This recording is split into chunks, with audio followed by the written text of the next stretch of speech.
right, give it to me. Oh, yeah. The following contains offensive language and spoilers. Listener discretion is advised. Yeah.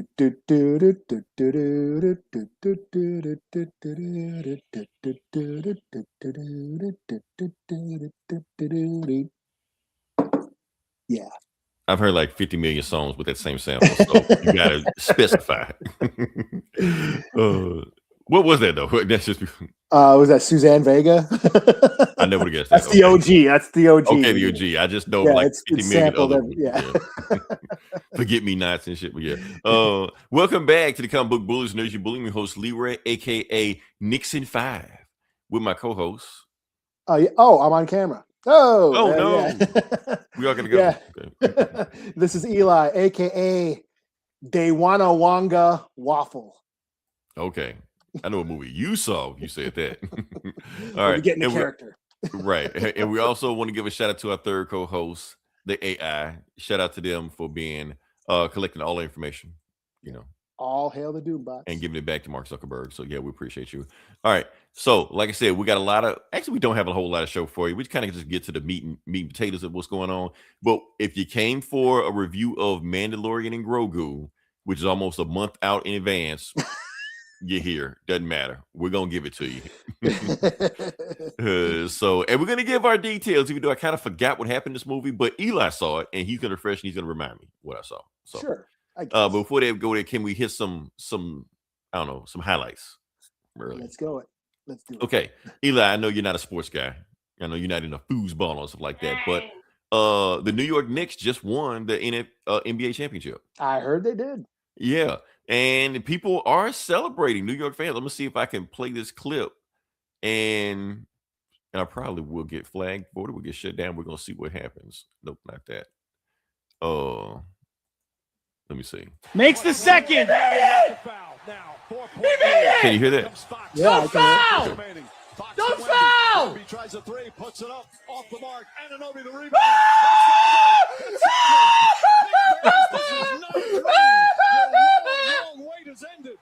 So the Knicks are finally NBA champions. So yeah, he's happy. He's ecstatic. That's why you heard me say, "Why is that grown man crying in the background?" That's why. Oh, there you go. Okay, so yeah, so most Knicks fans are that happy right now. So yeah, going crazy about it, and shout out to him. So yeah, like I said, everybody's going crazy over. People are loving the Knicks right now, and trying to show you some other stuff on it because it seems like what the city's doing to celebrate. Eli, I don't know if you've heard anything like that. I know you have ties and connections up there, and maybe you're feeling the same way everybody else do. But apparently, what New York fans are doing are dressing up as Spider-Man and destroying the city. So, as you would do as a Spider-Man Knicks fan. So yeah. So my thing is like this: if they're doing all this and they won, what would they have done if they lost? Oh damn! Like sign the purge sign or something, play the horns or shit.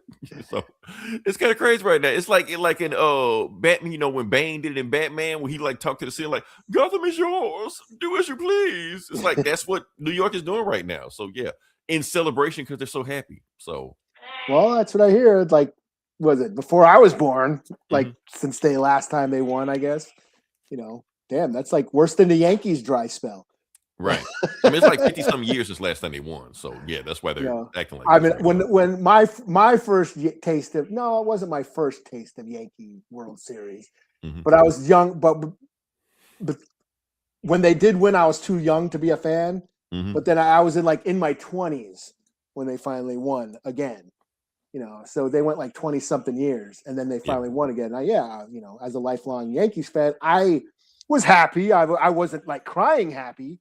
But not like think how many hits we get right now, Eli, if you did that over the New York Knicks winning. But no, people were asking me. The guy at the pizza place, he was asking, "You gonna watch the Knicks games tonight?" Because I was wearing my Yankee hat. And he's like, "Nah, man, I'm not much of a basketball guy." But I hear they're doing good. That's right. Yeah. So no. Shout out to them. Shout out to the New York Knicks. Glad they're happy. Glad the fans are happy. Be safe out there. Don't tear up too much shit. Have fun as Spider-Man, but don't, beat somebody up as just a Spider-Man. Don't do that. Don't give J. Jonah Jameson a reason. Exactly. Spider-Man's a menace. I was right about him. So wait, let me ask you. Yeah. Were you rooting for them?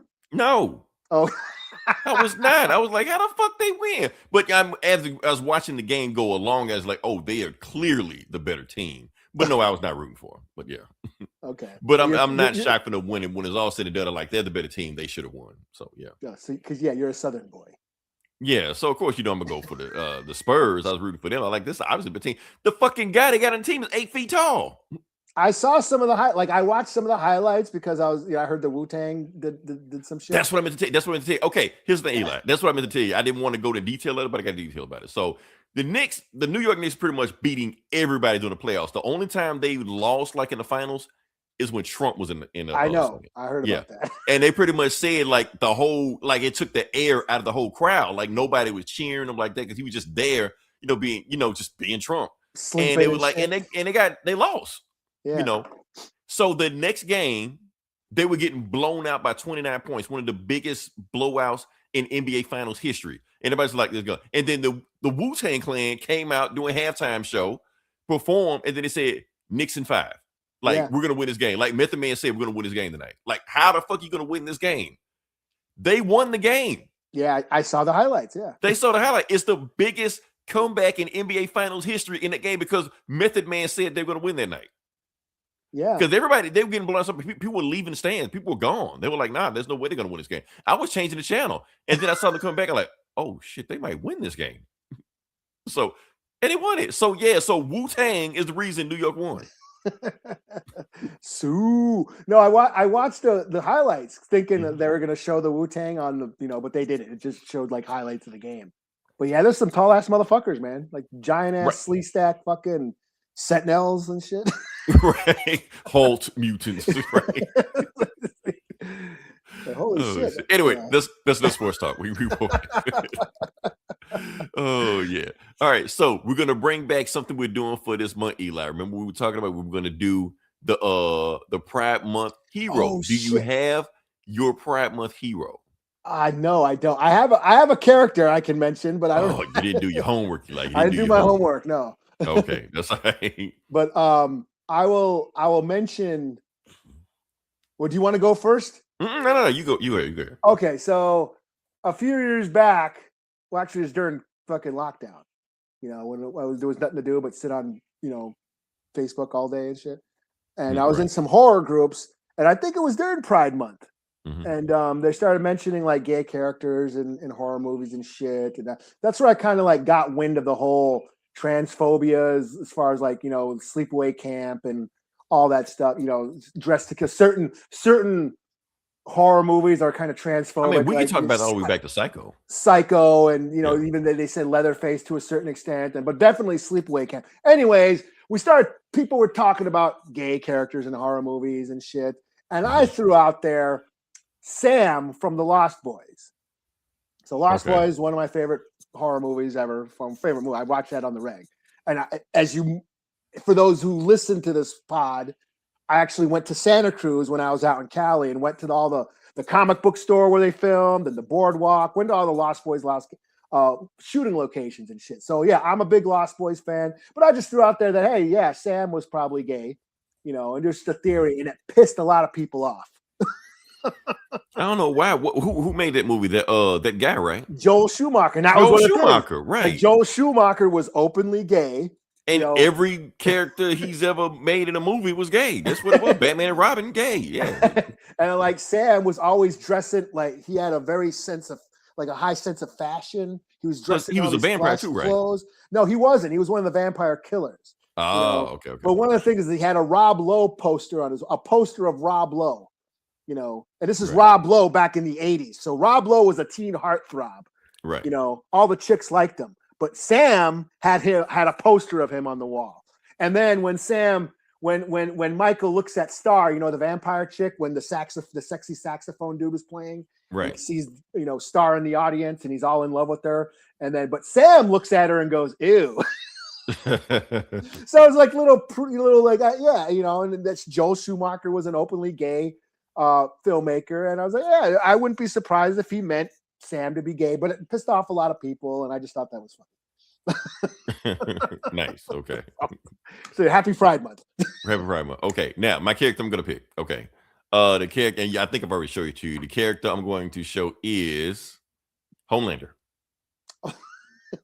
Is he gay, or is he just like pansexual or something? I mean, it still counts. It still counts. I mean, we don't know what he is. He's something. He fucks anything, anyone, and anything. Right. He's trisexual. He'll try anything with anybody. So yeah. All right. So the thing is let me go into detail about Homelander, because if you just watch the TV show, you will know what I'm talking about. You be like, man, he's weird, but there's no like gay. No, in the comic, yeah. Like I said, he just fucks anything. He really don't care. That's what it is. For instance, like Homelander and Soldier Boy. Yes, in the TV show, that's his father. That was not the case in the comic. Mm-hmm.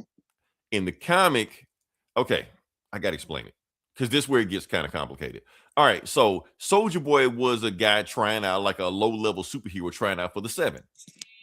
So the only way he could try out for the 7 was once a year doing Herogasm. I can't show you the pictures, because last time I showed you a picture of Herogasm, Eli, our video got took down. So I'm not even going to try that again. But yeah. But the point is, he tries out for the 7 every year, Herogasm, with Homelander. And Homelander tells him each year, sorry, you didn't do good enough. You're not going to make it this year. And he tries next year again. And he tries harder and harder and harder, no pun intended. But yeah, that's what happens. So yeah. So Soldier Boy, technically not gay, I guess. But Homelander definitely is. So yeah, he's using it to his advantage for Soldier Boy, whatever like that. So yeah. So I'm counting. Sorry. Hey, that counts. I'm sorry. Yeah, Homelander, guy, gal, toaster, anything. Right. if it fits, yeah. That's all I got with that. That's my guy for that. No telling what I have next week. All right, so they can move on past it. We go to the part that you love about the podcast. Sure. Yeah, you already know where we're going. The box office numbers. Oh. Yep. Okay. So give it to me. What is the #1 movie of the week? I really have no idea. Is it what was it? It wasn't He-Man last week. What came out this week? Is it one of the horror movies again? I don't know. You've been talking about it all week. Oh, is it the Spielberg flick? What's it called? Yeah. Disclosure or some shit? Disclosure Day. Not Disclosure. That's the Demi Moore movie. Yeah. Okay. Yeah. The one she sexually harassed Michael, what's his face? But yeah. Disclosure Day. All right. Yeah, Disclosure Day. Yeah. Did pretty decent numbers. Yeah. Here's the thing. It has already outgrossed Massive Universe. Okay. In one weekend, yeah. Which they're saying Massive Universe, the way it's clanking right now, might be one of the biggest box office flops in movie history because of what they spent on it versus what they made. So yeah. Because it took like a big dump and flop in the week after that. So yeah. So basically movies like Morbius and Madam Web have outgrown. It won't even make that money. Which is weird. Like what? It wasn't that bad of a movie. But it's not getting bad word of mouth. No People one liking it. It doesn't make any sense for it to be this bad. That's what I'm saying. But like, there's no interest in it. Like, who knows? Nobody knows who He-Man is unless it's like us, dudes over 40. They're saying dudes over 45. 45, yeah. Old fuckers like they're saying that. Like 1 foot in the grave. Like that's all people. Nobody gives a shit about He-Man but us. So that is true. Meanwhile, the Gen Zs and shit like that want to watch their fancy horror movies, their Gen Z horrors and shit. So yeah, they're YouTube directors and critics and shit. So yeah. So that's what they're going to see. And Disclosure Day also. I don't get scared. That Scary Movie. Scary Movie is killing it.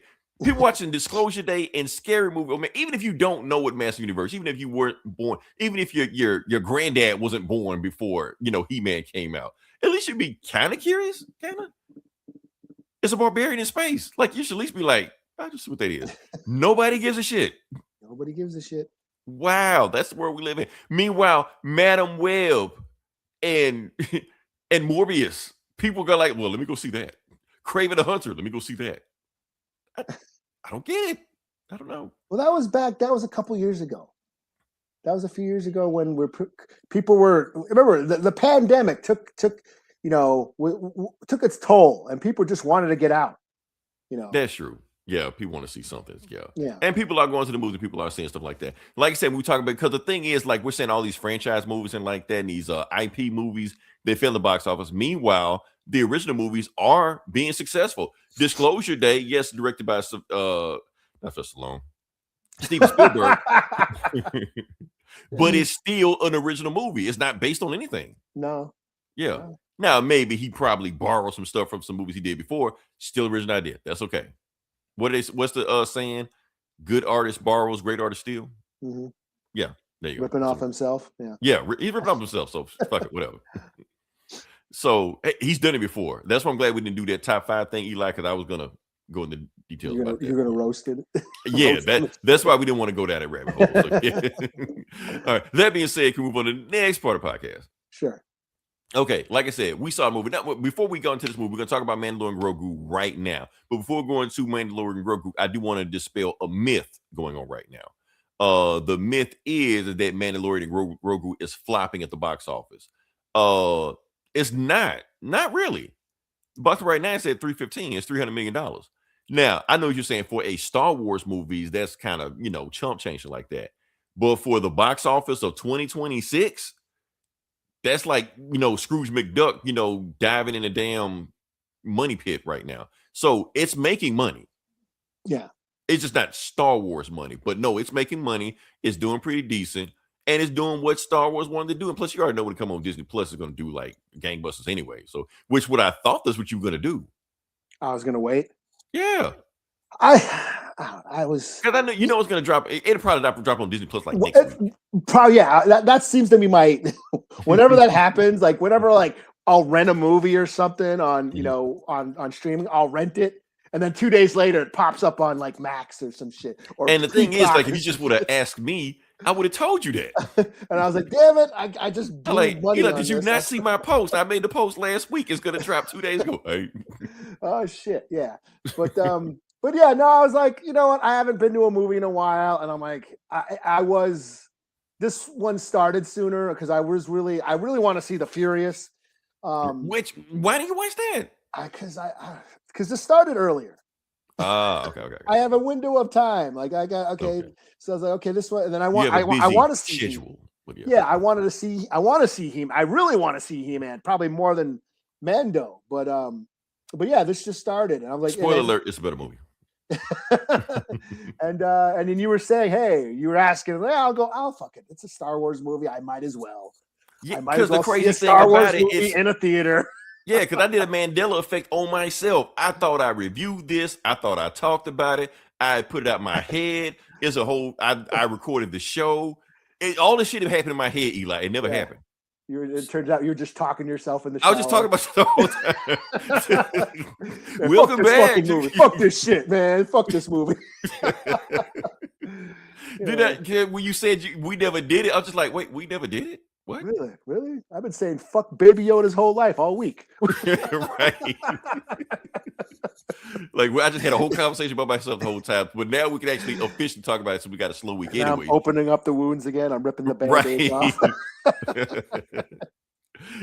All of what I said in my imaginary review of it, but yeah. But Eli, before we go to, like, say, the rules, it's Star Wars. I can let you go first, talk about it, see what you think about it, and we'll go from there. Yeah. Okay.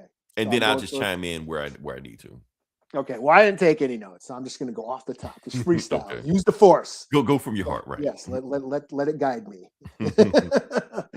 Okay. So Mandalorian and Baby Yoda, or Grogu. He's always be Baby Yoda to me. I don't give a shit. He's Baby Yoda to everybody, but yeah. Yeah.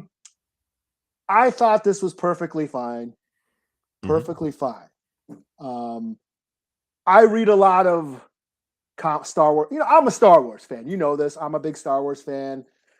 I read a lot of the comic books. I watch a lot of the shows. I've played the video games, and I've pretty much consumed every piece of Star Wars media. I've read novels, and this is right up on par. This movie is on par with a Star Wars comic or a Star Wars novel or a video game or whatever, animation show, whatever. And it's fine. They expand the universe. They give you cool action. They fill that void for a Star Wars fan who wants more of this universe. And that's what they're for. You get more world building and more, the expansion of the worlds and the universe and the galaxy in a comic book or in a novel, and that's what this movie pretty much is. It's just it's like a comic book. This movie is like a comic book. So yeah, I was thoroughly entertained. It was on par with a comic book. That being said, Star Wars movies, I feel, should be above par of what a comic book should be. Right. You know what I mean? You expect more from a Star Wars movie. Yeah, Star Wars comic books and Star Wars novels and video games and animation and TV shows are fun and fine, but when you go to a movie to see Star Wars, you kind of expect more. And I felt, okay, yeah, this was lacking as a Star Wars movie. It was still fine, and it gave me cool action and shit that I like seeing. But as a Star Wars movie, it was kind of, So that's where I'm at. Was I entertained? Sure. Did I have a good time? Pretty much. But yeah, I as a the thrill of seeing Star Wars in the theater wasn't there for me. I wasn't wowed. I wasn't particularly moved by this movie. It was just perfectly fine. I could have just waited for Disney Plus, because that's what it felt like. It felt like a long episode of the show. That's what I'm saying. It felt like season 4.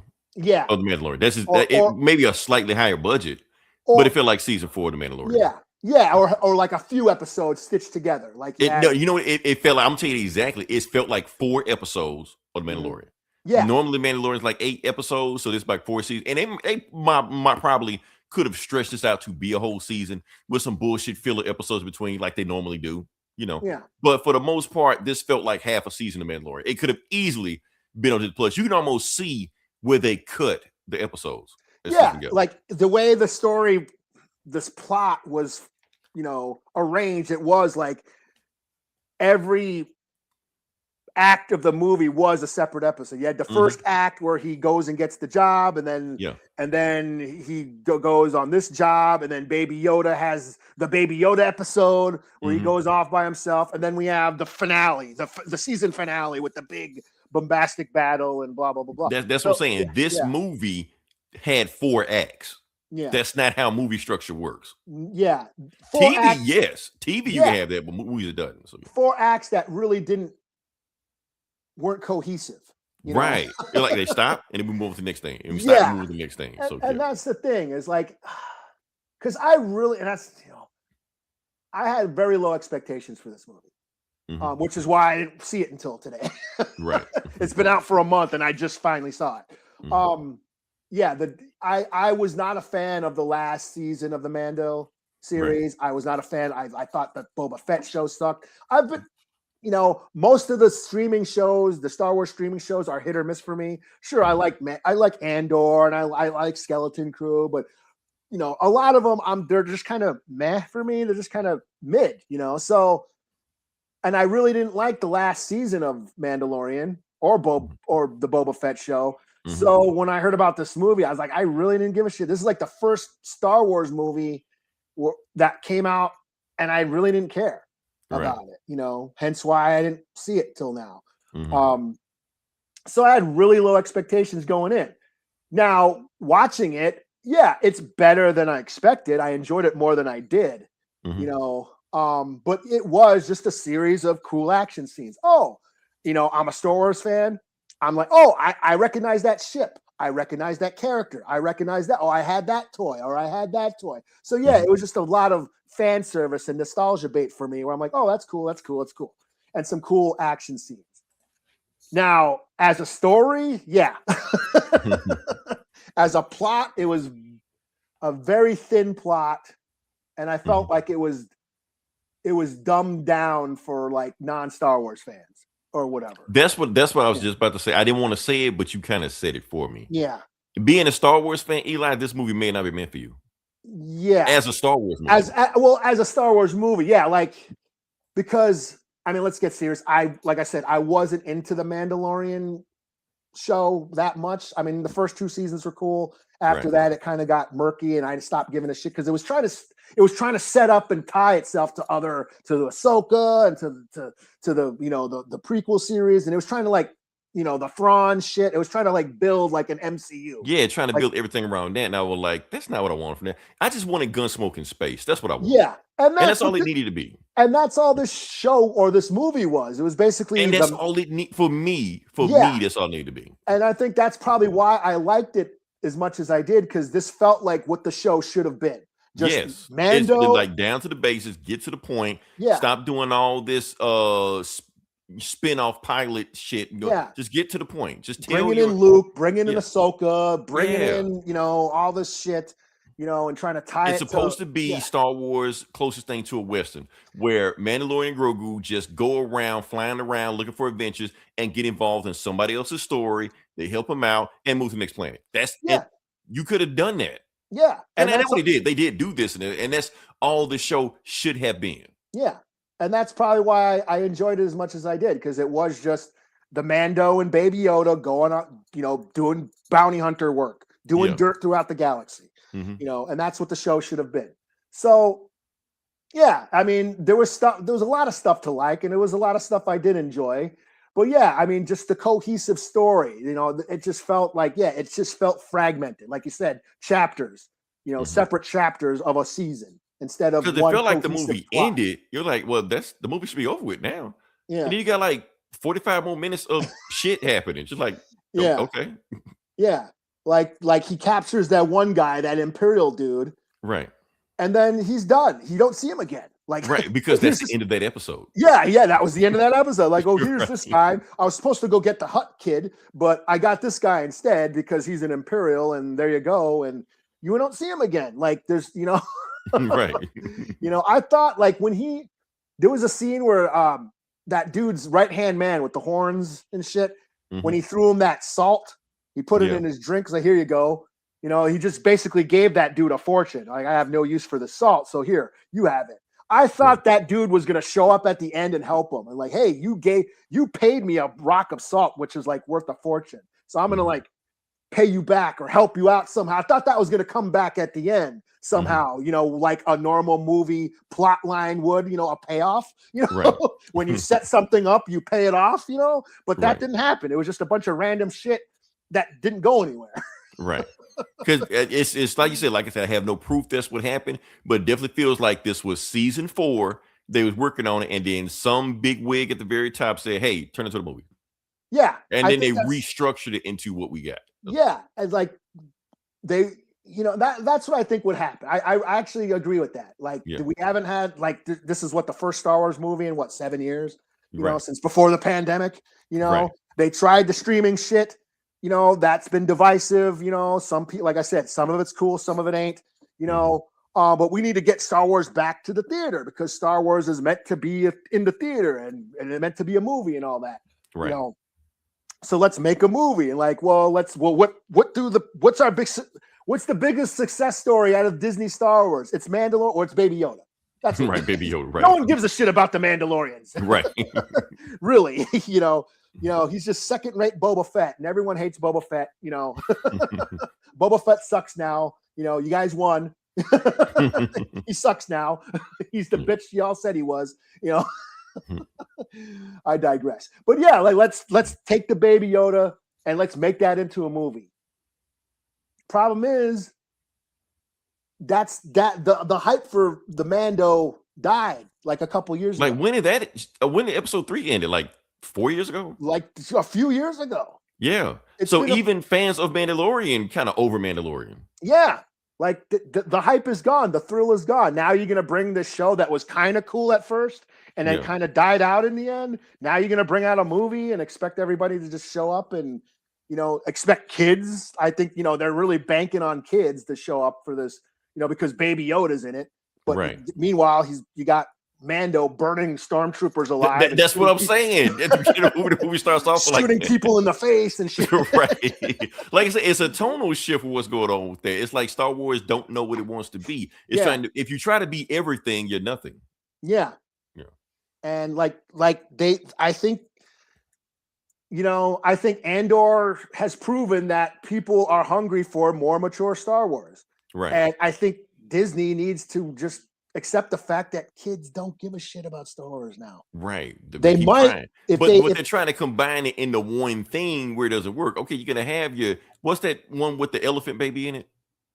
Oh, Skeleton Crew. That shit. Okay, you're gonna have your kid shit over here and to have your Andor shit on here. Don't try to have baby elephant and Andor in the same show. Yeah.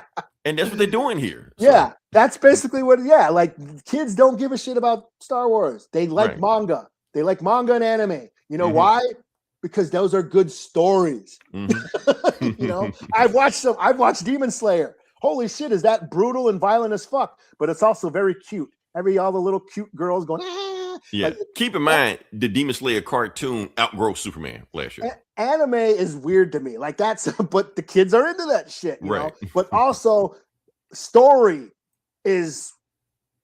takes precedent over everything. The plot. Demon Slayer or like a lot of animes just get done and they're done.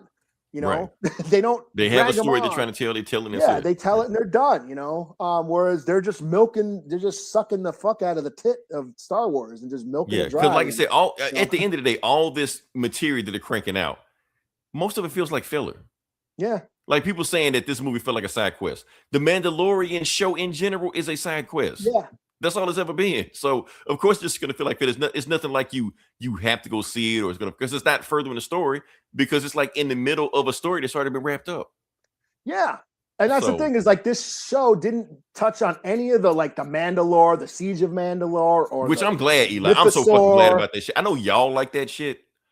I thought lore building, that was too much for me. That's what I jump ship. Well, they fucked it up. That's why. Okay. That's why I didn't like it. I didn't care. Yeah, give me Gunsmoke in space, not all this Lord of the Rings bullshit y'all got going on. So even if you had fans, even if there was fans who did like that shit, who wanted Mandalorian lore, and shit, and wanted wanted fucking the Darksaber and wanted Sabine and fucking Bo-Katan and all that shit, they didn't get that in this movie, right? You know what I mean? So.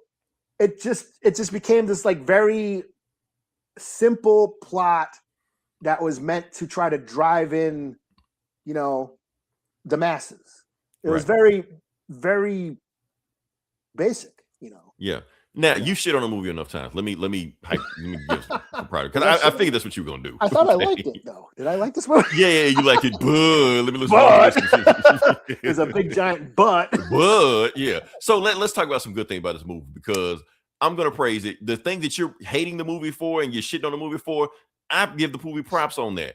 The movie did not give you all that Star Wars bullshit in it. It just gave you simple plot. This is easy to follow. Bounty hunter and his baby son, dog, pet, apprentice, whatever the fuck you want to call it, fly around space, taking missions, get into action, get into shit, like that. That's what I liked about it too, because I didn't give a shit about. I didn't care about the Mandalorian shit either. Right. So it's especially for people that want to see a Star Wars movie but don't want to get into stuff. Because like I said, it's getting to the point where Star Wars is getting too dense for normal people to just get into the stuff. This, you don't have to know anything about anything, and you just jump into it and you're fine. Eli, it's a whole bunch. But the thing is, if there are Easter eggs like, hey, I know that guy. Ooh, look at that guy. It's there for you. Yeah. Like what's that? The dog looking thing from Rebels. Oh, the Loth Wolf? No. The pilot guy. Oh, Zeb. Yeah. They knew that Star Wars fans were going to cream the pants over that shit like that. But folks like me, even though I am a Star Wars fan, but folks like me, I'm just looking like, oh, the dog looking guy. Okay, whatever, But I know they'll be, hey, it's that guy. It don't really matter. It don't really fucking matter. He's just there as a dressing. But the point is, get to the point, you got these guys right here. Jabba the Hutt's son. I know he's a thing from Rebels too, isn't he? He was on the Clone. He was a baby on Clone Wars. One of them, yeah. But it doesn't matter. Yeah. You can just watch it. Okay, if you know Jabba the Hutt, cool. If you don't know Jabba the Hutt, that's cool. Big slug looking, muscle bound dude, whatever like that. Okay, Gladiator. You can go with it. You can find, and it's fine. So the story, you're saying you're blaming the story and you're dogging the story for being simple. I'm praising the story for being simple. I mean, you don't want too much for the first time you've seen a Star Wars movie. I like the simplicity of the story. I just don't like the pacing and how it. Oh, the pacing sucks. I agree with you on that. Yeah. The plot, the structure of the story. Oh, yeah. That's what I have a problem with. It sucked. Yeah, I was trying to praise the movie. I enjoy that it was just a basic Mando doing dirt throughout the galaxy. That's all I wanted to see. Yeah. A bounty hunter taking jobs and, doing crime and doing shit. Yeah, and you don't have to, like I said, if this is your first Star Wars movie, this is a great entry point into Star Wars if you just don't know anything about it, because you don't have to know anything. You don't even have to know anything about Mandalorian and Grogu. No. Bounty hunter with a helmet. And that's it. And that's what kind of gives me hope. Yeah, and like a magic baby. That is it. Yeah, that's all you need to know. This could be the testing ground. I don't know. Yeah. But this could be the direction that Star Wars can go in now. It doesn't have to. We don't need Skywalker shit. We don't need Vader and Anakin. We don't need lightsabers. Like Andor's proven, we don't need a lightsaber. Mm-hmm. We don't need the Force. Mm-hmm. So this could be the testing. Like this movie is this is the new direction Star Wars can go in. It can expand and go in other directions. Because there were no lightsabers. There was no Skywalkers. There was a bunch of Easter eggs and shit and references, but it was detaching itself from the Skywalker saga. Yeah. And that's, I think, is a good thing and what we needed. Also, another cool thing about this movie, like I said, I'm gonna praise the movie. We're doing good cop, bad cop. I was already prepared for that. So yeah, the soundtrack. Oh yeah, yes. The soundtrack was made by Ludwig Göransson. Yeah, the guy who does the theme. Yeah, the guy that does Sinners, Black Panther. He did Community. He did. Yeah, he was on Community. He did his music for Community. So yeah. But I did like that synth thing that it went when it was on that Blade Runner planet. Yeah, and that shit got stuck in my head for a couple of days. Yeah, but I did enjoy the score. Yeah, yeah. And just the set design overall, I thought was pretty, because a lot of time with these Disney Plus shows, maybe Star Wars, a lot of these planets just kind of run together, or it's just Tatooine and that's it. Where in this movie they did go planet hopping, and every planet felt distinct. Blade Runner planet, the Hutt planet, everything felt a little different on there. The gladiator scenes, stuff like that. So I remember scenes from there. So that's what you want from a Star Wars movie: memorable set pieces, planets, and things like that. So yeah. So also, I got to give your boy credit. Who's my boy? Your boy. Which one? Bam. Oh yeah, that's right. He was in this. The only Marty Supreme we acknowledge. What's crazy about it, I'm watching the credits because I've been a complete blackout from this movie, paying no attention to it, stuff like that. So when I'm seeing Martin Scorsese in the credits, I'm like, the fuck? What? So, and then he was a creature. He voiced the creature. He voiced the creature, shit like that. And that was funny. That was actually funny. And I was just thinking, like, okay, so the Mandalorian is getting information from Martin Scorsese. This is trippy for me, man. Yeah, but it worked. He was also with it. There was a few moments where I actually chuckled. That was one of them. So, like I said, Mandalorian and Grogu's dynamic, that was pretty fun and stuff like that. It's kind of funny that like after, like we said, when Mandalorian first debuted, Mandalorian took his helmet off. So I didn't watch Game of Thrones, so I don't really know all of Game of Thrones characters and shit like that, like y'all do. So when they pop up in movies, I don't know him. So when he just took his helmet off, he's just a dude. I don't know, like, okay, just a dude. But now he took his helmet off, he's Pedro Pascal. You can't separate it now. It's like, but it's the same guy. He's been the same guy the whole time, It's just throwing me off now when he takes his helmet off. Now, before it didn't bother me, Yeah, and I liked that they kind of explained the whole, because they always say, "Oh yeah, you're not around the Mandos can't remove their helmet," and they don't really explain why and blah blah, and it doesn't really make sense and all that shit why Mandos can't remove their helmets. Right. But then they explain it in this. Oh, you can't remove your helmet to an enemy. Right. Oh no, any live person, a live person. Like, and then I got to kill you after that. Yeah. You're not allowed remember, one of the robots, IG something. He took the helmet off in front of him. I don't remember. But it was in season 1. Yeah. And? Okay. Never. You're not up on your Star Wars lore, bro. Okay. Yeah. Yeah. But that's so that's why I like it. Honestly, I had fun with Jabba the Hutt's son. I thought he was a fun, interesting character.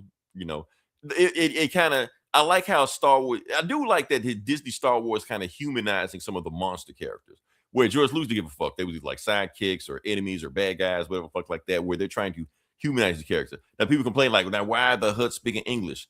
I don't think they are. I think the Hutts are still speaking Hut. We're just hearing it differently. Oh, okay. Yeah, that's me. sense. That's what I think.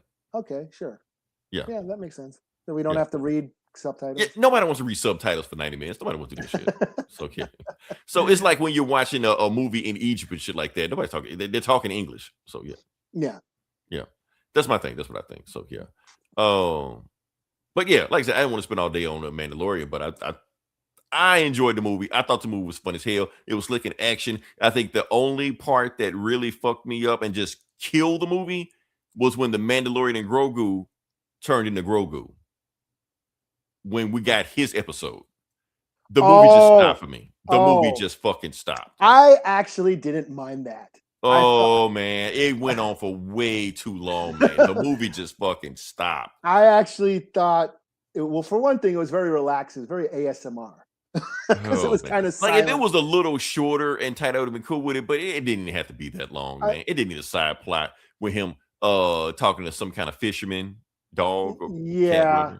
Yeah, but that reminded me of that was total Lone Wolf and Cub. That was total Daigoro, the little son, taking care of his ailing samurai father, Ito Ogami. So I was right out of Lone Wolf and Cub. Mm-hmm. But I thought those scenes were very bright, because I felt like the whole movie was kind of monotone and kind of dull looking. Mm-hmm. But I felt like those scenes where he's meditating and he's doing all that shit, where Baby Yoda was in the forest on that planet, and I felt like then it got bright. Then there was some color and some some distinction, some deeper focus in the cinematography. Whereas I felt the rest of the movie, it was all green screen and kind of monotone and a video game. I felt like those scenes were actually popped and were pretty to look at. So I actually didn't mind that so much. So it did feel like, yes, this was again structure, right. Like this is that episode, the Baby Yoda episode. Yeah, this would have been this would have been a half hour on Disney. Right, this would have been a whole episode right there. It would have been episode 3. Yeah, and yeah, so I didn't mind it as much, but I think my favorite scene was the big giant snake fight. When he I thought that was cool. And Amani, those snake creatures that he was fighting. That picture I sent you. Oh, okay. Let me. Yeah. So the Amani or Man, that guy. Thing? Yeah, that's a very rare figure. Okay. If you can find one in the box, it's probably. See, I knew you were gonna know some lore. Yes, and stuff. I thought, that. So and honestly, honestly, when the monster even popped up, I was just like, I bet you Eli know what the fuck this thing is. Yes, yeah, he is. He had he was on screen for maybe a second in Jabba's palace, and of course they made as Star Wars, they made figures out of everything. So his figure's very rare, especially the old school one. But I guess he's popped up in novels and comics and because everything in the whole movie popped up somewhere. So and I guess there's an unfinished episode of the Clone Wars where a whole village of them, were in an episode of the Clone Wars. They just never finished it. So but then they took them. I think they were supposed to be more of a tribal people. But then they took them, and I guess it's never canon. So they took those monsters and made them actual monsters, where he had to fight. I thought that was pretty cool, especially when he went on that ship, and they all came and swarmed him, and he had to take them out. It was Alien. It reminded me of the movie Aliens. So I actually thought that was pretty cool. And of course, the end. I'll never get tired of seeing X-Wing fighters. Oh yeah. I love the end of it. Yeah. Yeah, when the X-Wing fighters, the space battle came out, I was like, okay, this is why I like this. This is what made me fall in love with Star Wars. Right. This shit. So that I just okay. Or even him and Baby Yoda riding on the walker. I would love that shit. So yeah. Yeah, but that those X-Wing fighters and the dog fights at the end, I'm like, okay. Here I am, a little kid again, smile on my face. Yep, this is why. This is why I like this shit. Another prop I'm going to give this movie. Baby Yoda was a puppet. Oh, you wanted CGI? No. I love the fact that he was a puppet. I thought that was ballsy for them to make him a puppet. Oh, you said you didn't like it. No, I did like it. I'm sorry. Okay. Yeah, I'm giving it credit for this movie. I'm giving credit. Okay, yeah. Yeah, I'm giving credit for because the fact, and I didn't even notice it until like halfway through the movie. Like, oh shit, he's a puppet. Because I think if he was CGI, I think it would have took us out of it. I think it would have been like Mandalorian got some kind of binary code or AI thing on the back of it, where when he was a puppet and had some great puppet work on it, you felt he was there. He was there with him. Even when he had his little side quest going on like that with him and the other little munchkin puppets and shit like that, and they just go on puppet adventures and shit like that. I'm like, wow, they really doing this shit. Even some of the monsters they were fighting, I think were like stop motion. Yeah, that droid fight, those droids. Yeah, I think they were like Phil Tippett actually did stop motion animation for those. Yeah, I was like, okay, this RoboCop 2 looking motherfuckers, Definitely reminded me of Ed 209, but yeah. Yeah. So or Bane, that's a deep dive. Bane is like a bounty hunter, robot droid bounty hunter from like the comics. Oh, he was actually in the very first animated Clone Wars. What's the dude who made Samurai Jack? Remember? The guy with the name. Yeah, that guy I know with the you're name. talking about, yeah. He's awesome, but I don't know his name. Yeah, that guy made the very first Clone Wars animation. And that Bane is in that. Shit is some of my favorite Star Wars shit ever. Yeah, but Bane is in that. And he's also popped up in the comics. So those droids reminded me of Bane and the RoboCop 2. Wasn't it Kane, the one with the drugs? So yeah, that's what I'm saying. I'm giving this movie credit for some choices that they made. Because I feel like they could have went the easy route and did this. It would have made it easy to make them CGI, Baby Yoda. But no, they stuck to the guns. They decided to do some puppet work, decided to do some stop motion work on that, put us in here.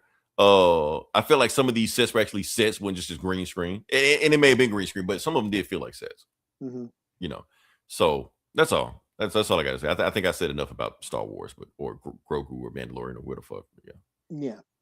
So slap a score. Oh, and also Sigourney Weaver got the easiest paycheck she ever got in the movie. What's my name in this movie? Who cares? Okay. Yeah, Sigourney Weaver, Tripoli, and Star Wars. Yeah, Star Wars. Fuck it. Cut the check. Okay. Yeah. I'm gonna give it a 3.5 out of 5. That's what I'm giving. Okay. It's a good, solid, middle of the road movie that the moment you got at this movie, you will forget about it because that's exactly what I did. But at the time, I enjoyed myself except for like 30 minutes of it. So. Okay. Yeah. I think I'll go 4. What? I'll give it a 4. You can't. I mean, I enjoyed it for the most part. Yes. You were supposed to destroy Disney Plus movies, not join them. I am. That is being nice and generous. I do think it has its problems. It has, the plot was very thin and it had structure problems, and it did feel like just a bunch of separate episodes crammed together and rushed for 2 hours, 2.5 hours, or however long it was. But, in the end, I enjoyed myself. I had fun. Saying, you can't go higher than me on a rating. That's not on Star Wars, I can I? No, that's Marvel shit. You're supposed to be extra hard on Star Wars shit, But no, I enjoyed it way more than I thought I would. Okay. Like remember, I really didn't give a shit. Remember, I didn't see it. The days of seeing Star Wars at midnight on opening night, those are done. That's what I usually did. Every Star Wars movie, opening night at midnight for the past, since the prequels. Yeah. And I waited a month to see this fucking thing. So it just goes to show you how much I didn't care about this movie, but I enjoyed it way more than I thought I would. Just for the pure enjoyment and fun, I'll give it a 4. Yeah, if I'm gonna critique the plot structure and the cinematic quality of it, it's probably a 2.5 to a 3. But but the overall feeling as a Star Wars fan, I'm gonna be a little biased, and I'll probably enjoy it more than some would. So I'll give it a 4. That may be the first out of a non-horror movie you outrated me. Okay. Anyway, we move on past this. Okay, but it is nice. I probably would have done a 3.5 is probably more realistic, but because just those X-Wings, I made me a kid again. And the thing was, up until the point where it was a 4 for me until that point. And I understand that. So I just didn't mind it as much. It was a lull. Yes, this movie had some lulls, and but it had, for me, it had some awesome shit in it too. So I'm gonna give the movie credit for that. Yeah, I chuckled a few times. It made me laugh a few times, and it was fun. It was fun. And again, I think this movie's gonna kill on Disney Plus. Yeah, and in the end, I mean, it's not the worst. I probably like this more than Solo. Yes. I'm agreeing with you. Yeah, it's better than Solo. Yeah. Solo was like the only Star Wars movie where I came out and was like, but I still saw I still saw Solo multiple times in the theater. Just kind of said, it didn't suck this bad, did it? And I saw it again. I'm like, yeah, it kind of did. No, we're in agreement. This is better than Solo. Yeah, it's not the worst Star Wars movie. So it's not the worst Star Wars movie. Oh, and people also saying, because people want this movie to fail so bad that people saying this movie did worse. So no, this movie did better than Solo, like box office wise. Mm-hmm. So Solo is still the worst performing Star Wars movie. So stop with the clickbait and bullshit like that. So yeah, it was fine. Yeah, it was fine. Like, yeah, I mean, I out of the Disney era, Star Wars, this is up there.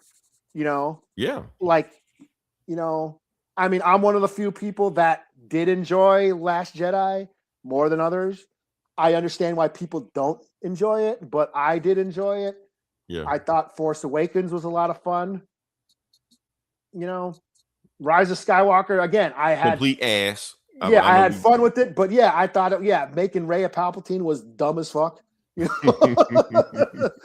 So I this is up there. It's better than some of those. Yeah, it's better than Solo. It's better than Rise of Skywalker. They have something to work with now. That's what. Yeah, and I think going forward, they should branch off and go off or take a break. I don't know. Take some time off. They took a break. No, like everything. They've had shows and shit. Take a break from everything. Yeah. But no, Filoni's the new president. He's going to shove Ahsoka and fucking shit down our throat. Content. Yeah. That's going to be the new thing. Ahsoka and fucking. I mean, that's the thing. If you want to revolve around all this shit, don't revolve it around Mandalorian. Revolve it around Ahsoka. That feels like what you should be doing, revolving whatever plot points and synergies like that, revolve it around Ahsoka. Make her the center of the well, whatever. I mean, does she resonate with audiences the way Baby Yoda did?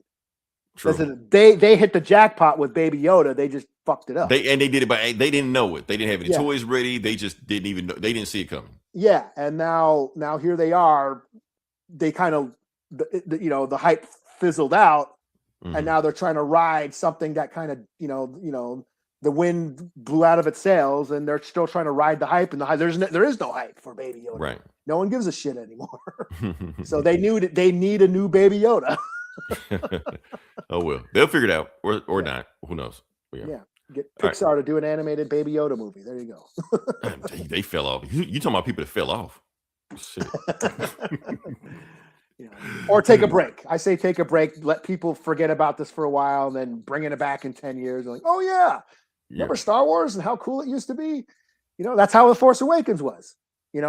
Right. It went away. Sure, the Clone Wars was a thing, but there was no Star Wars movie. And then when Force Awakens dropped, $1 billion.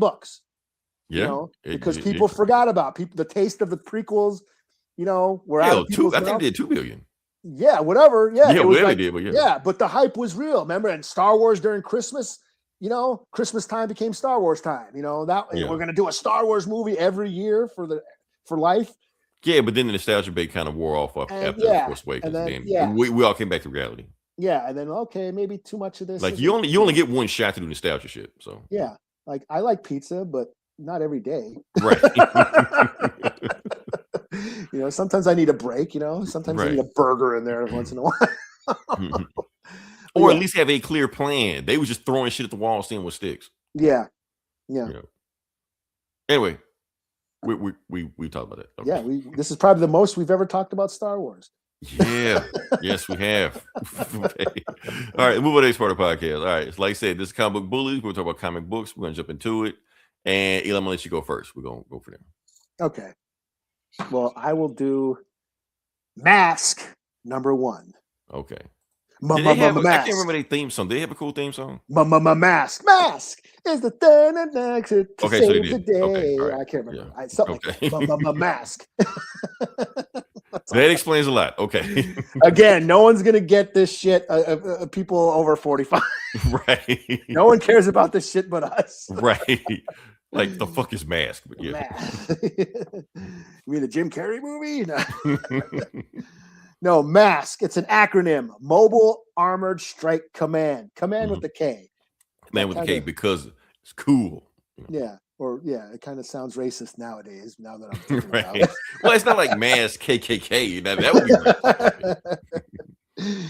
Yeah. So Mask was a cartoon and a toy line, or a toy line that became a cartoon back in the 80s, where one team of good guys had these vehicles that transformed into other vehicles. Like a car that turned into a boat or something. Yeah. But yeah. Car that turned into a jet, a motorcycle that turned into a helicopter. Miles Mayhem had that cool jet that turned into a helicopter, and the semi that became like a battle station and shit. It was pretty. Me and my brother, shout out to Fat T. We had a bunch of these toys. Mm-hmm. They were pretty cool. So yeah, I was a fan of Mask, and but now Image, right. Image Comics has now included Mask into the Energon verse, the Energon universe. So the Energon universe is Transformers and G.I. Joe crossing over into a shared universe, a shared story arc. And now Mask is now a part of that. So this is number one. We are establishing Matt Tracker. He's the leader of Mask. And he basically gets arrested by General Flagg from G.I. Joe. Okay. It starts out with a car chase. There you go. The military's after. He's in a Camaro. You got the Camaro, yeah. An old school Camaro. Old school 80s, Camaro, yeah. 80s Camaro. And basically the military. military. I almost say a Pontiac Firebird, but yeah. Yeah, that's what it was. Yeah. Even though Pontiac is no longer a thing anymore, but yeah. Yeah. But yeah, he's driving. And he's black. Uh-oh. Yeah. They race hashtag spots. not my what's Matt the guy Tracker. not my tracker. So he gets captured. They capture him. They bring him in for questioning, and they're like, he's been a fugitive. And he basically went AWOL. Turns out Matt Tracker was developing technology, where he can turn, things into other things. Oh, so he invented all this shit. Yeah, vehicles. Is that like lore from the cartoon, or they just made that up? Yeah, he can turn. Yeah, he was developing this new technology that can transform machines into other machines. Okay. And of course, because it's part of the Energon universe, he got it from Energon, the power source that the Transformers have. So that's how this ties let me guess. in. He turns into a helicopter or a plane and flies away. No, he gets captured. No? What? He gets captured. Yeah, in this scene, he gets captured. They take him in for questioning. They're blah, blah, blah, blah, blah. We've been looking for you. Where's Miles Mayhem? You were working for him and blah, blah, blah, blah, blah. And he's like, well, Miles Mayhem basically took my idea and ripped it off and fucked it all up. And then I went AWOL and said, fuck it. And I took my shit with them or took my shit with me. Meanwhile, Miles Mayhem is kind of paranoid. He thinks there's aliens out there coming to invade Earth. And he was using my tech to try and stop it, but he stole it and turned it into blah, blah, blah, blah. So he's basically being interrogated by General Flagg, who heads G.I. Joe, And meanwhile, Miles Mayhem is going around looking for portals. He's got his, I forget the chick. What's her name? Vanessa. I can't remember. They all had like Viper, because they had masks that they put on, and that powered their vehicle, whatever vehicles they were in. And they connected to their vehicles and that. So, they're going around looking for scientists who are working on portals, who are working with basically Energon, and at the end, Miles Mayhem and his crew, Venom, that's what the bad guys were called. They were called Venom. And that was an acronym for the vicious something of Miles Mayhem, right? Network. Was it? Oh, so it's like 2 M's? Yeah. The vicious. So it's not MASKKK, but you do get VEMOMM. Okay. Yeah, it's like the vicious enterprise, network of mayhem or something. I think that's what it was. Something. Venom. Mask and Venom. They're two. It was like G.I. Joe and Cobra. So Venom are the bad guys. So Miles Mayhem and his Venom crew, they find like a gate, like a space bridge, which is probably goes to Cybertron. They don't reveal that yet, but that's probably what it is.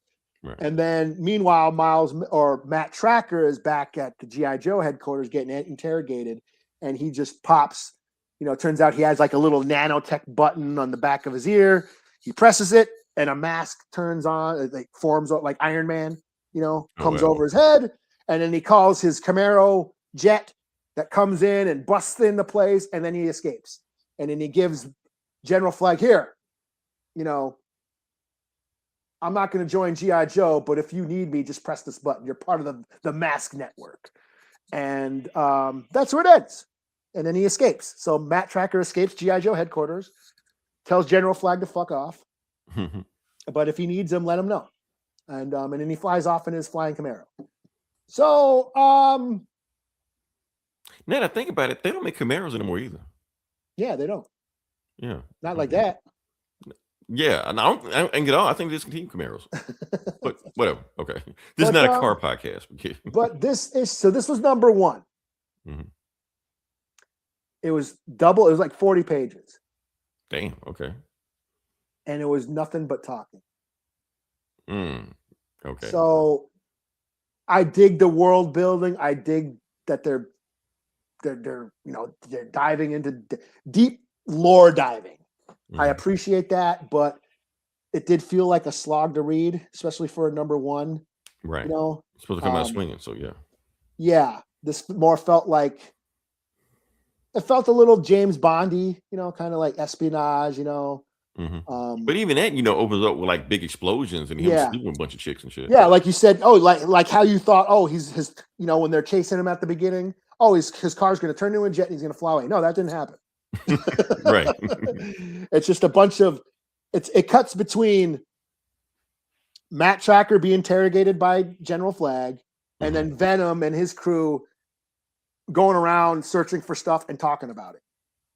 Wow. There was a lot of talking. So I was really hyped up for this book, but it did feel a little exhausting to read. Yeah. So I was kind of disappointed. But it's not like I'm not going to read the next issue. But I am into the Energon unit. I am reading Transformers and G.I. Joe.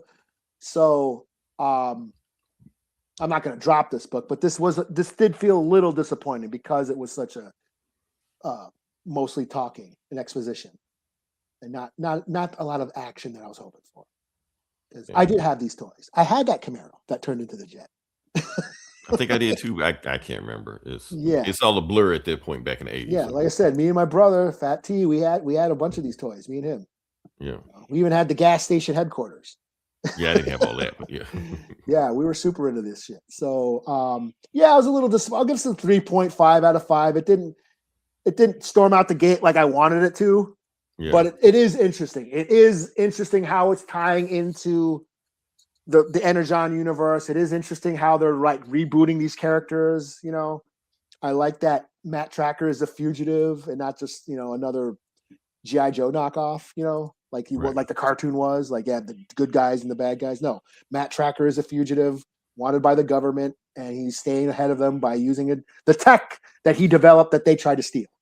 And Venom, Miles Mayhem is this paranoid dude who thinks aliens are coming. And they are. They're the Transformers. Right. So yeah, I like the ideas. It just didn't have enough action and the epic, start that I wanted. So I'll give it a 3.5 out of 5. Especially for number 1. So yeah.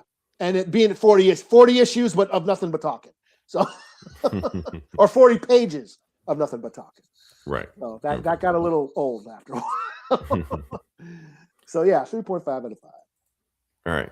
Now, I should do this earlier where you're going. But okay, so the next book I'm going to do is the thing that we've actually been setting up for all of last month for the last 2 months. Okay. Avengers Armageddon. Oh, okay. Yeah. That dropped. I did not read this. Yeah. Did you read this or No, I did not. Okay, or even give a shit about it? Okay. Nah, sorry. Never. It's cool. It's cool. The whole point, like I said, we've been planning and prepping and judging for this whole thing to see what's going on with it, and now it's here. So I kind of know what's going on, but like I said, I didn't read everything leading up to this, so there are some blind spots in there. But for the most part, we know what's going on. So Avengers Armageddon. And yes, this does kind of tie in that whole Captain America run, stuff like that. It could kind of ties into that. So it's a good thing we did read some of that, but the Red Hulk is a thing. Yeah, because other shit happens, but yeah. All right, so let's go to it, and boom, starts off. Oh, basically Red Hulk versus the Avengers, kind of, but not really. Okay. And I thought about reading this. Yeah, but I'm also reading Immortal Hulk, and that's Immortal Hulk versus the Avengers. It's always Hulk versus the Avengers. Hulk versus the Avengers. But the thing is, Red Hulk and Green Hulk are two different Hulks. Yeah. So kind of same, but not the same. Sure. Yeah. We'll get to it. There are differences. Between them. Okay. like Mando and Boba Fett. They're different. They're different. Same, but different. All right. So let's get to it. Okay. So the thing is, you got Red Hulk and some kind of gamma machine getting pumped up and shit like that, and then he transformed back into General Thunderbolt Ross. He just walks in and shit like that. He basically has a portable gamma charger with him, and he still has got his drawers on. I see. And his drawers. Of course, if you a Hulk and you not working out, but you look like you've been working out, why not walk around in your drawers? So, yeah. And he has an army of Hulks. So, yeah. An army of Hulks. No shit. An army of them. Yeah. Yeah. Basically, like he got a attack squad. He just hulked them out and shit like that. So, yeah. Oh, and he's taking over Latveria. Okay. I do remember that. Like I said, he has Hulks with him. Yeah. They've taken over Latveria and renamed it New America. Okay.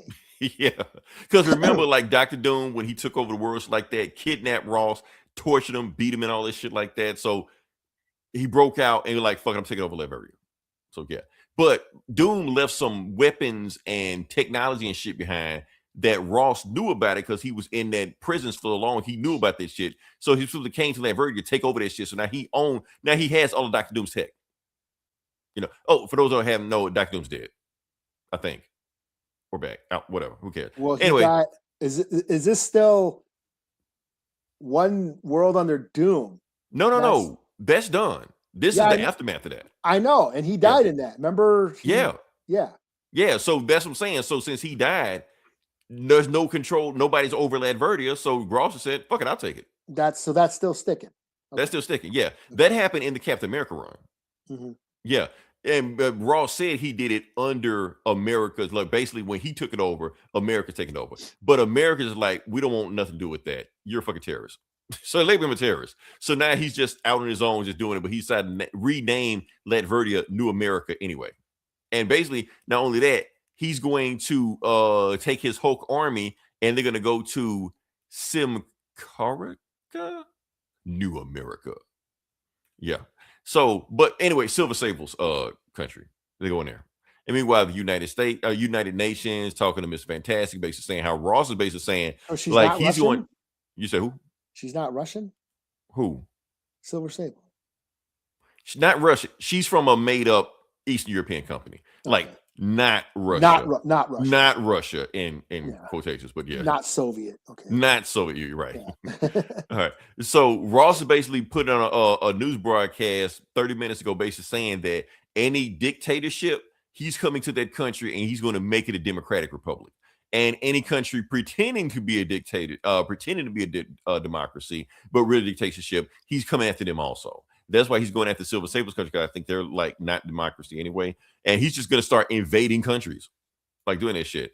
And then Simcaria, that's what it is. That's the Silver Sable's country, so like that. So that's Miss Fantastic, Reed Richards. He's there, and he's like, okay, what do you need to Miss Fantastic for to do? She's like, okay, what I need you, and this is Secretary General, I think. She basically saying, I need you to do nothing. Like, what do you mean nothing? Like, don't do anything. Look, this is a very political hotbed going on right there. Yes, we know Ross is out of control, doing crazy shit like that. But the country, the world needs to take care of this. We don't need you crazy ass folks with all these crazy ass superpowers, getting in our business and fucking up shit, making it worse than what it is. Like there's an alien invasion every 2 weeks, mainly because of y'all. They're coming after y'all to fuck y'all up. So we want y'all to stay out of it. We'll take care of it. And if you do jump into it, then you're gonna have a problem with us. So like, okay, we're out. Yeah. So Mr. Fantastic, get the fuck out of my office. So yeah, being sarcastic. Oh, Steve Rogers. Okay. He got into a fight with Red Hulk. That was the result. Okay. Yeah.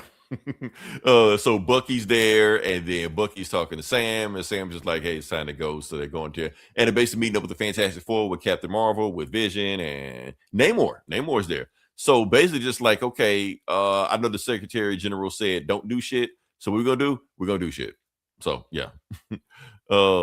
Yeah.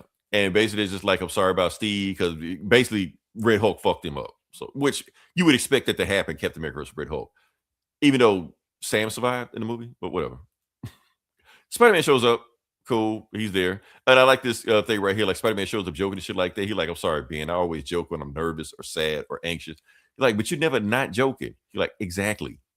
So, yeah. So, yeah, they keep going on like that. They're watching. And Tony Stark has built a machine called the Iron Watcher or shit. Iron Alert System. It basically watches everybody. He basically made a machine that watches everybody at all times to make sure crazy shit like Dr. Doom popping up all of a sudden didn't happen again. But Ross has popped up and he's worse than Doom. Yeah. And he said that's the part that scares me right now, because apparently Ross is moving to perfection. Everything he's doing, he's planning it too perfectly.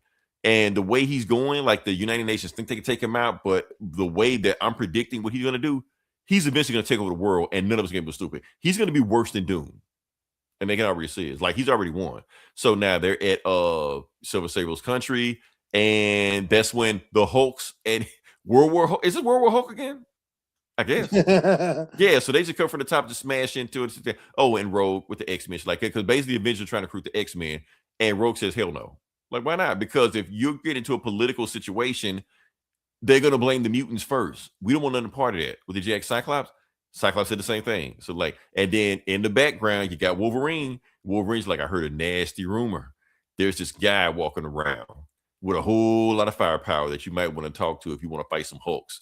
You know, like he's a former soldier, but they upgraded him. He got a big power set. Like, how big? He just says, big. So, yeah. So the United Nations vote on that they're going to send an army out there to take off the Hulks, you know, and to fight. And it could basically label them a terrorist organization called New America. Meanwhile, this chick right here reports that, my king, they voted. So we already know who she's talking to. She was like, good. The nations need to defend themselves, as will Wakanda. So Black Panther isn't with the Avengers. He just out doing whatever the fuck he wants to do. I guess he's waiting for the Hulks to come to Wakanda. Because technically, if he's going after every country that isn't a democracy, and Wakanda's not a democracy, he should be on Red Hulk shit list also. So let's see how that shit plays out. So yeah. Meanwhile, they shoot him and shit like that. The Hulks are just taking them out, shit like that. Hulk throwing tanks, Red Hulk throwing tanks. And he was like, okay, phase 2 of their plan. And what is it? So he knew that the world armies were going to send their armies after him. And he just fucked them up too, because they ain't really the shit they can do about it. So yeah. Meanwhile, the Pentagon is just like, okay, so you got this guy in a trench coat walking up there, like, put your hands up, you close to the Pentagon. And he puts his hand on it, and he's wearing Captain America's outfit, put his hands on the gate, okay, and then rips the gate apart and throws them apart. So, yeah. And they're shooting at them, bullets just bouncing off of them. They might as well be throwing harsh language at them, shit like that, like, it's a white male with powers. So, you know. And he comes in there and shoots at it like, oh, shit, it's him. Eli, you should know who this guy is. Who's that now? Okay. Is that agent, U.S. agent? No, not him. Okay. This is David Colton. Okay. I know that don't mean shit either. The Captain America from 9/11. Oh, that guy. Okay, yes. that guy. The guy Chip Zdarsky made. So basically, the whole reason he introduced him to set this shit up we're watching right now. So this is like, oh, yeah, it's David Colton. He was a super program from 01. He's one of ours. It's okay. And he was like, I don't think he's okay. So he just breaks through the door and shit like that. And he just like, yeah, so these are the guys they're spearmen on to begin with. And he's getting shot at again, but this time he feels it because it came from Captain Marvel and Captain America, Sam Wilson. They're like, okay, get the fuck back from them. And she was like, no, that's not going to happen. But I'm not going to hurt him. but I came to take care of what I came to do. So yeah, so Captain Marvel rushes him, takes him in the sky, start blasting shit like that. She's like, I'm gonna see you to the brig, and she's like, no, you're not. And then Colton, bam, knocks the fuck out of Captain Marvel. So he's the new top dog around here. He's had an upgrade. I don't know what, like I said, I didn't read all this bullshit they got going on right now, but something happened between him and the last time Captain America kicked his ass. So yeah. And then Sam throws a shit. He like, stop. This shit ain't gonna work. So yeah. And he's just like, and then Wolverine just shows up. He was just like, look, man, you ain't got time for this shit. We got a real enemy we need you to take on. He's like, nah, I'm not leaving until because they got a machine down there that create super soldiers, and I want to make sure they don't do this shit again. I'm destroying the super soldiers program. And Wolverine's like, well, do it then. Smash the shit and get the fuck out of here. I don't give a fuck what you do. And saying like, hold on, man, you can't just let him destroy government property. You're like, look, man, if you see what they did him to, he deserved the shit. So Colton, break whatever the fuck you want to break, and let's get the fuck up out of here. So yeah, so he takes the whole machine, smashes it, and then just says, okay, Logan, who I need to hit next? What's my next target? And that's it. So yeah. So then, you got Namor and Bucky, because remember they used to be, before the Avengers, you had the Invaders. And apparently T'Challa isn't joining the Avengers because Namor's on the team. So it's like either him or me. So I guess they got their thing still beefing and shit like that. So that's all the people going on right there. Spider-Man said he can't go because, I'm a neighborhood Spider-Man to get back to the neighborhood and shit. And that's when, Colton comes back out with a new suit and shit like that. And yeah, so now they're about to, and then the Secretary again said the same thing. If you do this shit, I'm going to throw the book at you and you're going to be on my shit list just like the Red Hulk is. So basically the Avengers will be enemy of the states if they go to war with the Red Hulk. So yeah, and bam. So I got 2 words for the Red Hulk, that chick, and anybody else got a problem with us. Avengers assemble. Okay, that's it. Dun, dun, dun, dun. Do, do, do, do, do, do. So Dun, dun, dun, dun, dun, dun. The book gets crazier. I've heard some things about what Chip Zdarsky, because Chip Zdarsky wrote this. Mhm. So like I said, the whole thing we read is a prequel to what's going on right there. He wrote this. Red Hulk got some shit he got going on right now. They haven't revealed it yet, but he got some shit going on. So yeah. This shit may get so crazy meaning to being like a complete Marvel reboot. Like this may be their crisis. I don't know how big this thing is, but we're gonna see what's going on from there. But yeah, overall, good strong thing. We're gonna see what Colton's doing right now. I give it a 4 out of 5. Good strong art, stuff like that. So yeah. It's just starting off, but yeah. Cool. Mm-hmm. Slap a score. 4 out of 5.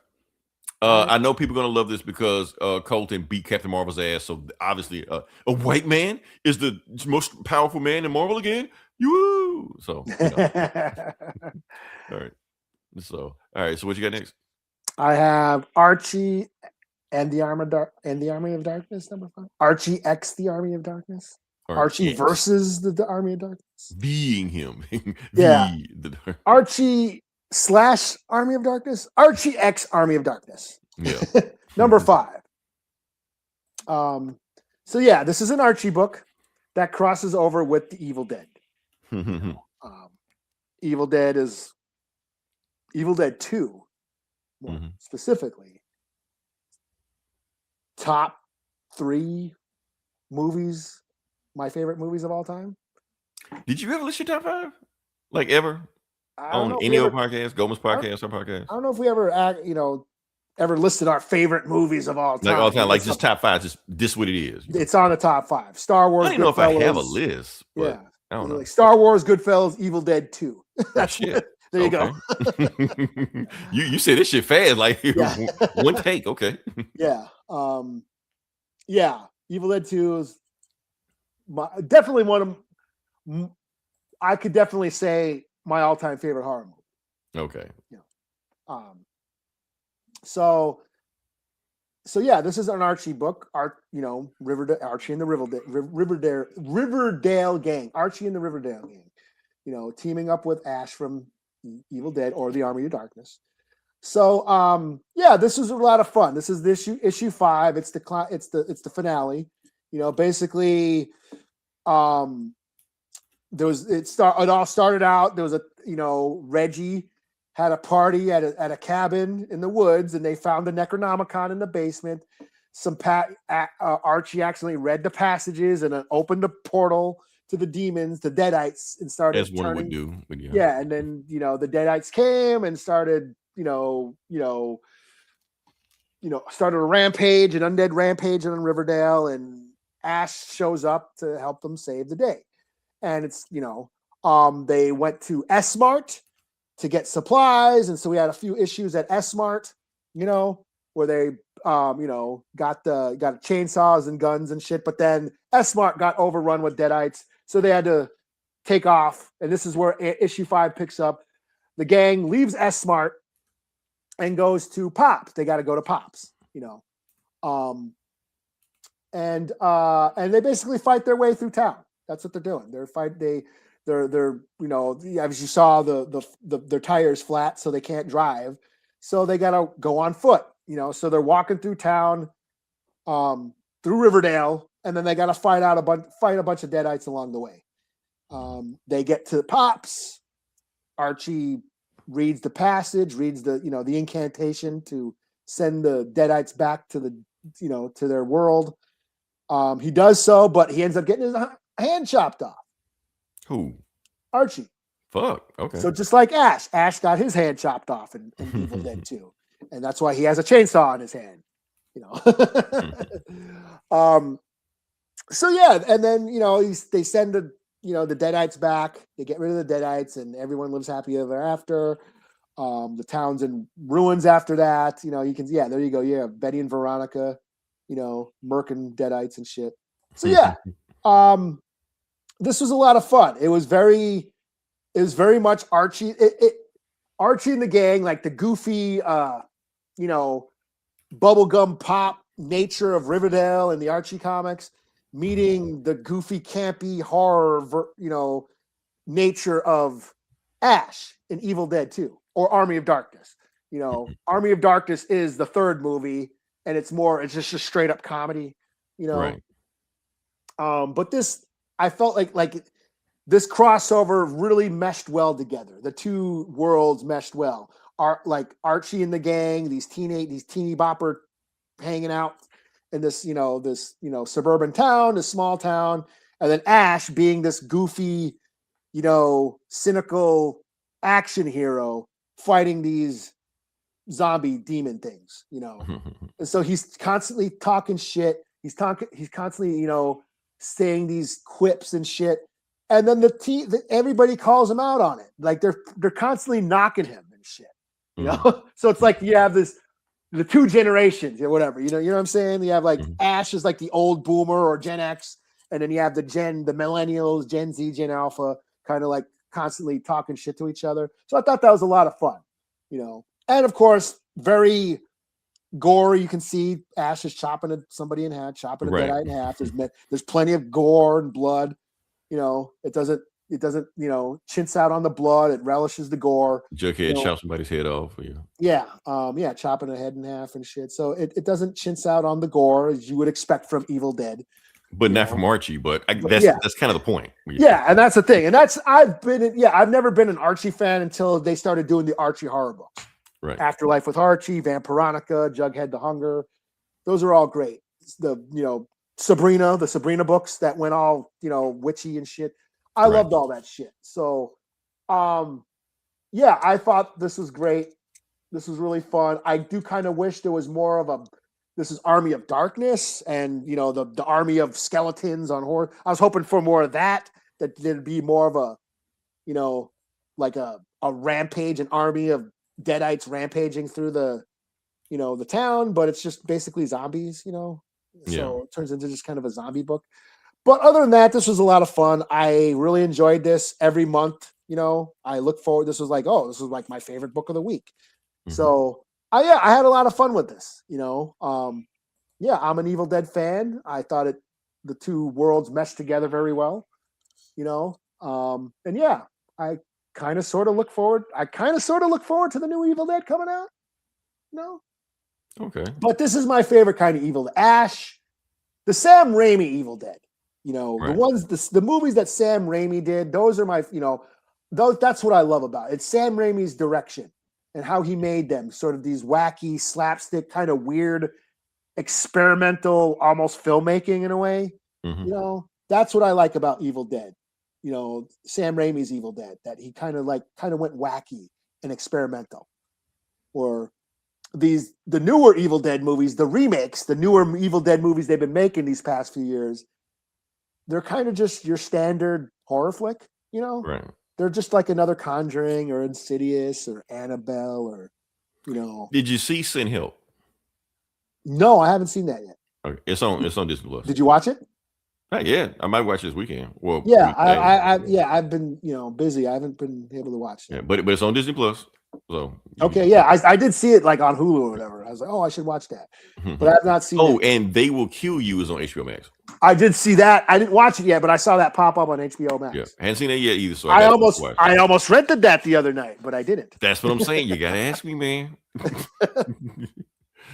All right. But yeah, these newer Evil Dead movies. I know my kid likes them, and like the younger generation love these the Evil Dead remakes.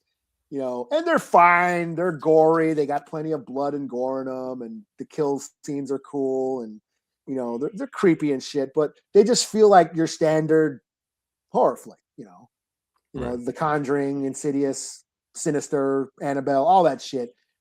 You know, whereas like it lacks that Sam Raimi wackiness, you know, that I enjoyed. So, but yeah, other than that, I had a lot of fun with this series.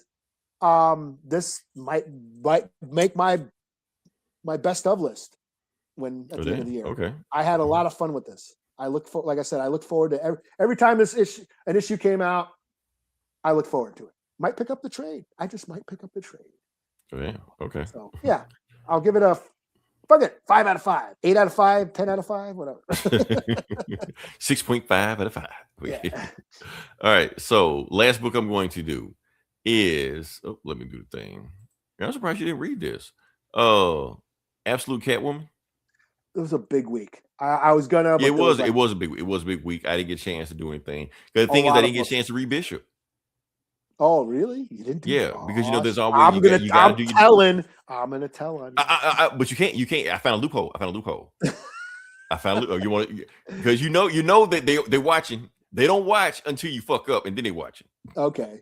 Yeah. So the loophole I found, even though I couldn't do Bishop because I did want to do a black book. Absolute Catwoman is Afro-Latina. Oh, this is a black book. Yeah. Bishop was written by a white guy or something. This was written by a white guy, and Bishop was written by a white guy, like white. Like he liked the Riddler or some shit. That's good enough. You can you say you're boycotting because you're not getting true representation. No, I'm not boycotting. I never said that.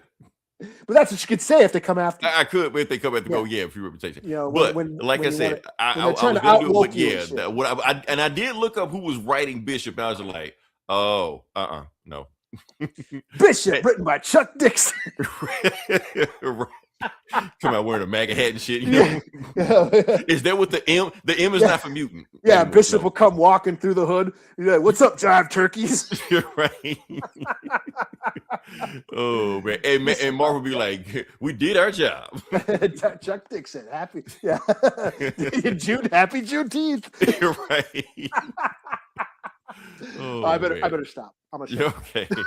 But anyway, Catwoman, like I said, Afro-Latina. So this counts as a black book. If y'all count Miles Morales, we counting this.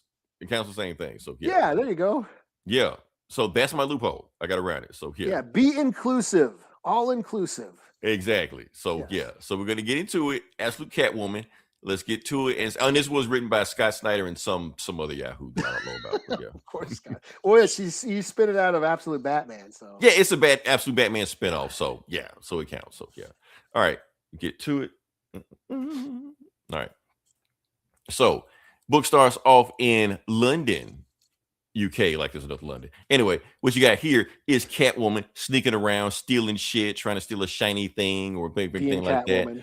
And she gets ambushed.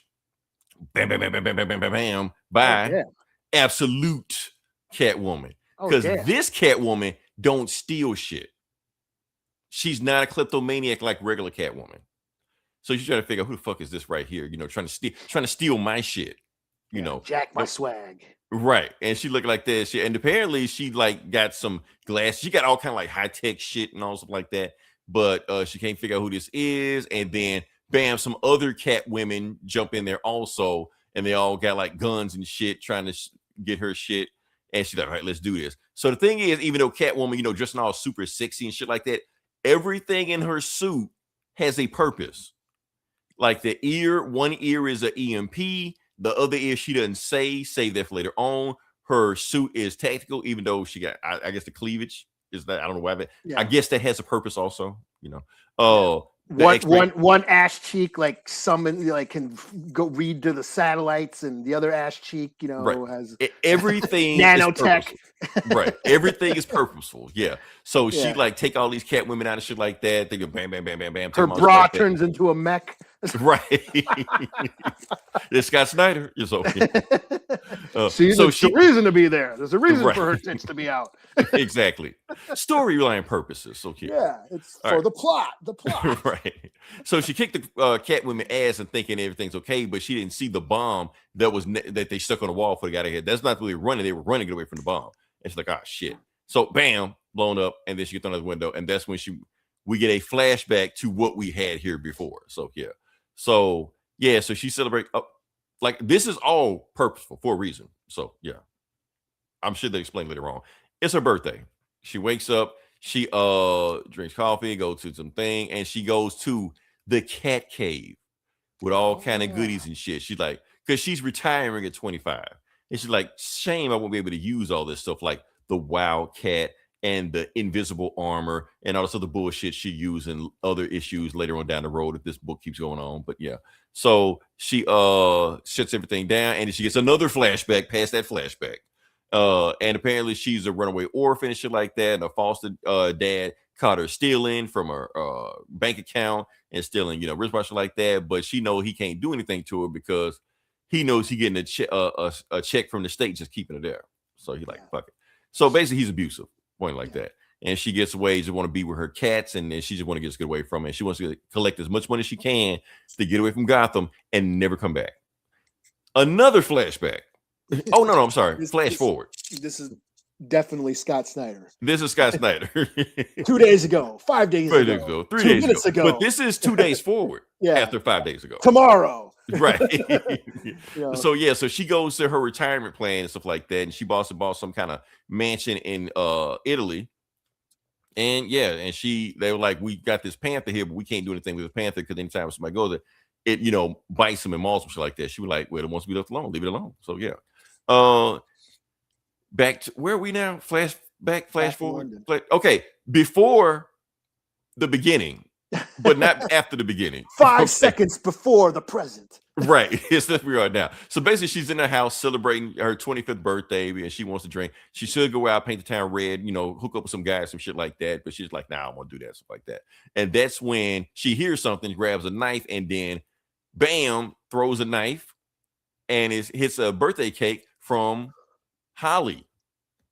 Not Harley, Holly. I know people are going to think this is Harley Quinn. No, this is Holly. This is Holly Robinson. Harley Quinn's like bald and like a absolute Harley is already a thing. This is absolute Holly. Holly Robinson is Catwoman's quotations best friend. That's all I'm gonna go with that. Okay. Happy Pride Month. But so we're gonna keep going back there. She was like, I want to get to celebrate your 25th birthday. She's like, how'd you get here? I told you never to speak to me again, because I basically they fell out, but Scott Snyder don't tell us why they fell out. But the point is, they got some real shit going on. They don't like each other, and she realized she got punched in the face, and she's like, just like old times, huh? And basically saying, 10 years ago. So basically, that's the first time her and Holly met on the roof when she was with her cats and shit like that, and she was running away from the police. So she got away. Police come looking for her. She was like, you see a girl come in here? Like, I ain't seen her. Unless she's a cat, I ain't seen her, And then they keep walking and shit like that. And then she's like, how many panels are on that page? A lot. Yeah. It's Scott Snyder.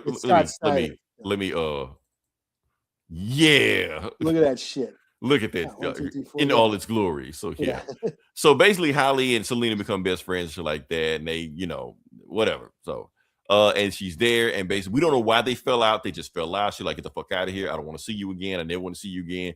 And then when Holly gets sad and leave, that's when Selena gets all sentimental shit like that. Like, wait a minute, are you really in trouble that bad? Is you really, really need me? She's like, don't worry about me now, and she just leaves. So So when she leaves, she decides to eat her birthday cake. But when she gets the birthday cake, she feels something in it, and then she realized what Holly was doing. Holly was sneaking some shit in their tour with this MacGuffin or whatever the fuck it is like that. And that's why the crazy ass Catwoman came in and tried to kill her to get that shit. So yeah. Fast forward to where we are now. And she's falling shit like that, and she tells her AI because she got a parachute in her butt, but she didn't display it to get rid of it fast enough. So she dislocated her shoulder, broke her ankle. Yeah, but she's moving anyway. And the Catwomen are on their way out, and and her retirement plan is blown up. So I guess she's back in it. And she decided, well, I guess I can use them goodies that I didn't get a chance to use before. And then she uses the Wildcat, her motorbike and shit. So she's tracing after them and shit like that, trying to get them, tagging them, like on Call of Duty and shit. But she realizes, and Holly was kidnapped. Oh, damn. So yeah, so she got to go get after Holly, and yeah. While she's trying to scan that. So meanwhile, the Catwomen are blowing up the city trying to stop her from getting into it, and that's when her bike turns into a robot cat and hops over everything. Because this is the absolute, and they just do whatever the fuck they want to do. So yeah, hops over the debris and shit like that, and turns back into a bike, like Mask. So like yeah. Mask. Yeah. Okay. Or like Ravage from Transformers. You know? Yeah, basically like that. So yeah. Soundwaves tape or whatever. Yeah, like that. So yeah, chasing them, Holly, like shit like that. She almost when you get it, and that's when the leader of the Catwomen, like is doing something like they lock bikes, and the bikes are still going while they're fighting each other and shit like that. And she's like, okay, let's go, let's dance. And she pulls out like twin blades and shit like that. Cyber Ninja. Yeah, Cyber Ninja shit. And Catwoman's trained. Now, Catwoman been trained by, Killer Croc, but not only by Killer Croc, but like all the most dangerous assassins in the world and shit like that. She's just been hopping from place to place like that. She thinking nobody can take her. But meanwhile, she can't lay a hand on this chick. She's like, who the fuck is this chick? So she's blocking everything and like barely making an effort and shit like that, She's like, before she gets knocked off, she grabs her house back on and shit like that. Meanwhile, the bikes are moving while all this shit is going on, So bam, here's what her tail can move by her mind because it's neurokinetic, whatever the fuck, shit. Scott Snyder shit. They Snydered it. You're right. Still can't hit it. She bam, they like trade blows like that. Bam, bam, bam. And she's like, okay, this shit ain't gonna work. This ain't gonna hurt. And then blocks, bam, and then where is it? Bam, knocks off the bike, and they just keep going. And yeah, she's like, okay, this is gonna work. And then she goes for saying she got the thing. She know they're gonna come back and they gotta get that thing. And she like, give me the coordinates for the Wandering Rose. I don't know what that is. Scott Snyder will tell us later on, and because she needs more firepower. Meanwhile, we get to the base where the Catwoman and that leader is, and they get there, and she's just like, okay, mission complete. Now you ready for the person she was fighting was Cassandra Cain. Damn. Absolute. So Cassandra Cain. Spoiler. That's why she could lay a hand on her. Oh yeah. Yeah. It's spoiler, right? Or no? No, not spoiler. What is she? Who's Cassandra? Batgirl. Yeah. Okay. But the cool Batgirl, the Batgirl that don't talk and shit. Okay, yeah. Cassandra Cain. Yeah. No, I'm getting my Bat family mixed up. Yo, girl. Yeah, I know. And who's spoiler? The one that sucks. The one that sucks. Yeah. What's her name? Stephanie Brown. I remember her. Yeah. Oh yeah. Okay. Yeah. We don't want an absolute spoiler. She probably already dead in this universe anyway. So yeah. She's an AI or some shit. Yeah, or some shit like that. But yeah, Cassandra Cain. That's why Catwoman couldn't lay their hand on her because Cassandra Cain is just as much as badass in the absolute universe as she is in reviews. Hell, she's probably worse in this because it's absolute. Tell me what the fuck she could do in this shit. So yeah. But yeah, that's what it is right there. As far as the story, like cool ending and shit like that. But as far as the story, I don't know enough about Catwoman yet. About Selena Kyle. I don't know what makes her different. Like in the Batman book, I knew what made Absolute Batman different from Batman. Yes, you're telling me that Absolute Catwoman is not a kleptomaniac and she don't steal shit. But I understand what she's not. But what is she? We don't know that yet.